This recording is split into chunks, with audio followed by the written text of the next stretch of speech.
Doctor Francis Schaeffer అని ఒక అద్భుతమైన దైవజనుడు. 20వ శతాబ్దంలో క్రైస్తవ్యానికి ఒక రకమైన దిశానిర్దేశం చేసినవాడు. చాలా గొప్ప మేధావి.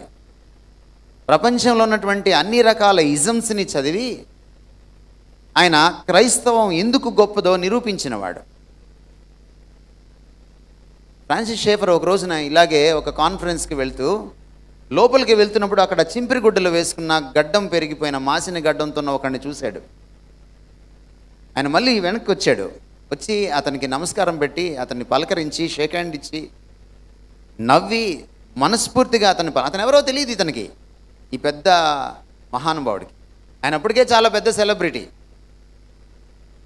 లోపలికి వెళ్ళిపోయాడు. మళ్ళీ సాయంత్రం అతను బయటకు వచ్చాడు. ఫ్రాన్సిస్ షేఫర్ గారు ఇతను ఇక్కడే ఉన్నాడు. మళ్ళీ చూసి ఏంటి ఇక్కడే ఉన్నావు? ఫ్రాన్సిస్ షేఫర్కి గుర్తుంది, అతనికి కూడా గుర్తుంది. ఆ ఫ్రాన్సిస్ షేఫర్ పలకరించిన ఆ క్రైస్తవ పలకరింపు, ఆ హృదయపూర్వకంగా నవ్విన నవ్వు ఒక అపరిచితుడిని చూసి ఆ ప్రేమపూర్వకమైనటువంటి ఆ స్పర్శ అతన్ని తాకింది. సార్, ఒక ప్రశ్న అడగాలని ఇక్కడ ఉండిపోయాను సార్. ఏంటది? నేనెవరో మీకు తెలీదు, మీరు నన్ను ఎందుకు అంత ఆప్యాయంగా పలకరించారు? అప్పుడు ఆయన చేతిలో ఉన్న బైబిల్ చూపించి, ఈ పుస్తకం నాకేం చెప్తుందంటే, నువ్వు దేవుని పోలిక అని చెప్తోందయ్యా.